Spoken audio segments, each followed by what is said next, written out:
Welcome. You're listening to the Best of Investing on Talk 910. You know our show. It's where we present valuable information about real estate, the financial markets, and other economic business of the day. And for those of you listening for the first time, here's our format. A few guys sitting around a bar having drinks, without the drinks, talking business with you, the audience listening in. I'm your host, Edward Brown, and I'm pleased to have as my co-host Mark Hahn of Pacific Private Money, California's fastest growing private lender, and Robert Schiff of RPM Mortgage. Our phone number is 888-912-1190. Write that number down, 888-912-1190, because you're going to use that number to answer the trivia questions for 3 vacations given away during each commercial break. That's right, we're giving away 9 vacations during this show. Now, the vacations are not sponsored by the radio station, but by Lighthouse Resort and Marina, which is located 1 hour northeast of San Francisco. Vacations are free. Their only request, a $75 cleaning fee to cover housekeeping expenses. Their website is lighthouse4fun.com. You can reach them at 916-777-5511. Today's trivia theme is old TV and movies. This is going to be kind of fun. Our website is bestofinvesting.com. Check us out on Facebook and YouTube by typing Best of Investing Radio Show. And we're also on television, Comcast Channel 26 and AT&T 99 on Saturdays at noon and Sundays at 6 p.m. And since we're talking television here, we got to give a little recognition here to our famous videographer, Kramer Herzog. And he is so famous that his Eye of the Storm is playing in the International Film Festival in New Jersey, and he's recognizing the Best of Investing on that video. And if you want to check out what this is all about, if you can't fly to New Jersey, go to eyeofthestorm.com. Awesome. So check it out, and you can see what our famous... It is awesome. Yeah, he did a very, very good job. Thank you, Mr. Kramer. Appreciate that. Okay, let's just get right into it, because there's a lot of exciting stuff going on in real estate. Holy smokes. Mark, take it away. Yeah, what a week. Absolutely. What a week in real estate. So, we all saw the headlines. The Case-Shiller Index announced their real estate indexes this week. And for people that don't know, that's an index that tracks how real estate is doing and how it's expected to advance or decline, and take it. Indeed. And so Phoenix, San Francisco, and Las Vegas all posted over 20% annual gains in price. And so that was higher than expected. So the stock market's all hoorah. And that's amazing, because name those 3 cities again. Phoenix, Las Vegas. Phoenix and Las Vegas were 2 of the cities that had the most decrease in prices in the entire country. They were going down more than 100% a year. They were way down. And San Francisco had the least decline of almost any city in the country. So for San Francisco to be with them in a 22% means that the market here is incredibly strong, as we in the business know it is. Yeah, and what's interesting in terms of what's the index? So they say the San Francisco index, which when they say San Francisco, what they really mean is the 9 Bay Area counties. And that index is now at 154, with January of 2000 representing the number 100. So that means that prices now are on average 54% higher than they were in January of 2000. Well, what was the peak? The peak on the index was May 2006, and that was 218. And the trough, the low point, was in March of 2009, and that was 118. So you're talking about from 118 to 218, there's a 100-point spread there. We're at 154, so we're about halfway back to the peak values. Halfway back to the peak values, and everything fell apart in terms of mortgage and lending, and brought the house of cards down in about 2008. So 5 years later, like a situation that we would never be able to unwind. We're a lot of the way towards unwinding it.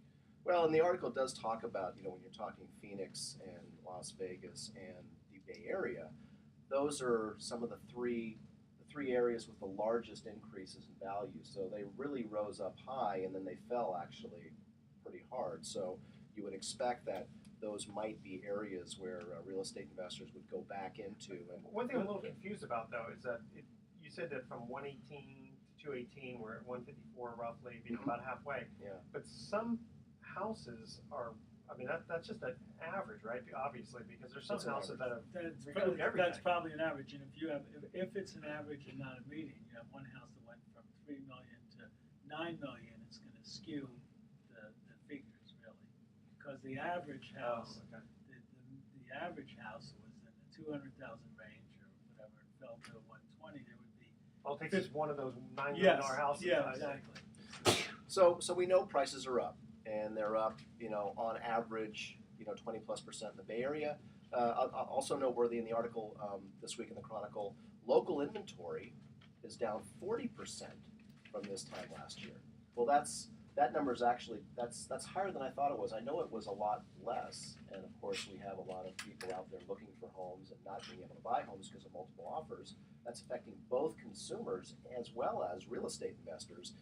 And so we've got that 40% less inventory, and a lot of people are asking, well, why is that? If houses have gone up now,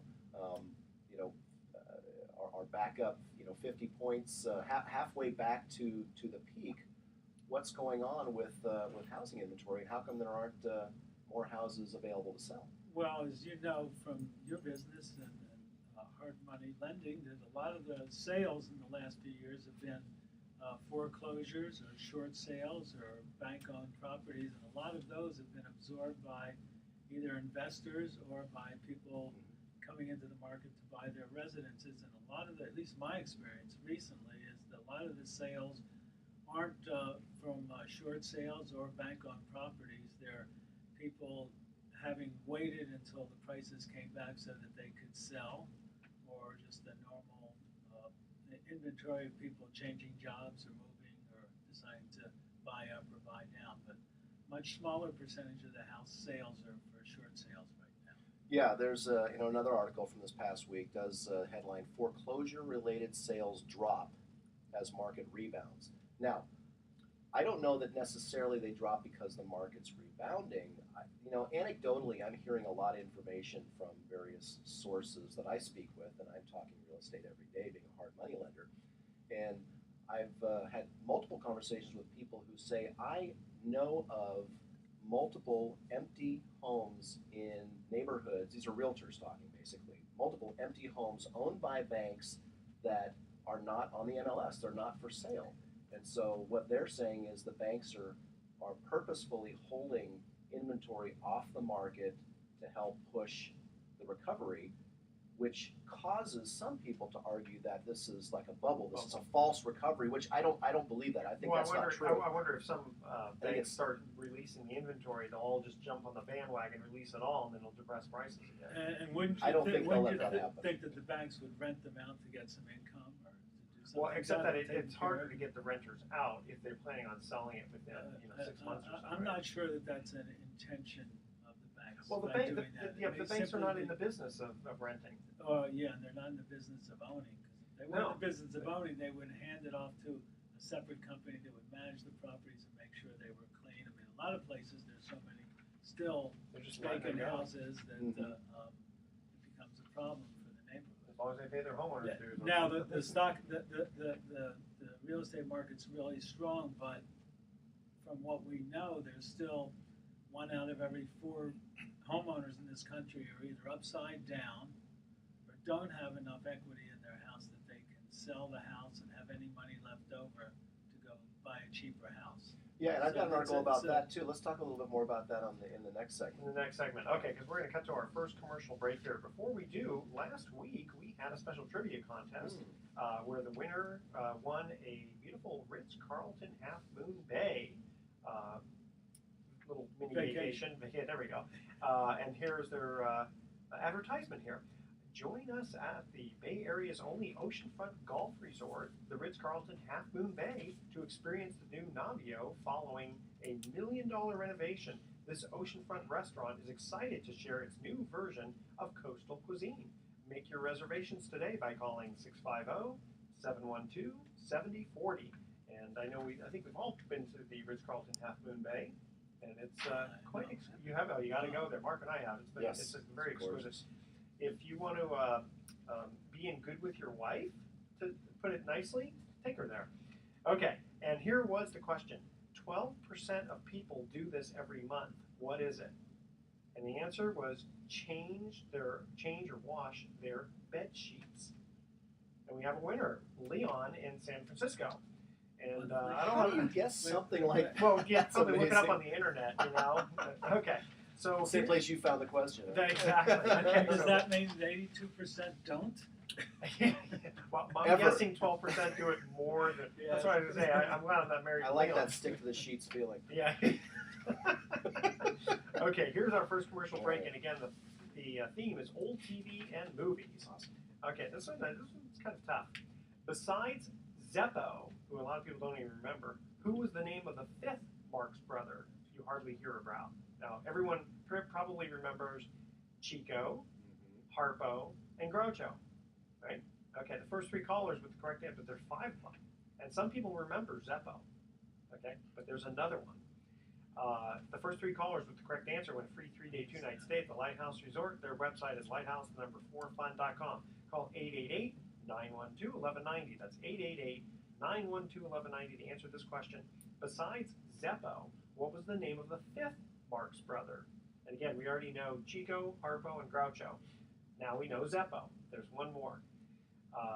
Call 888-912-1190. Make sure to include your name, your email address, speak slowly, and spell out your email letter slowly, one letter at a time. And in fact, I'm going to ask a favor. When people do that, if they could say it's, Fred, say F is in Fairy, R is in Red, E is in Edward, D is in David. That makes it a lot easier for us to get it off the voicemail. And don't touch that dial because the best of investing is going to be coming right back.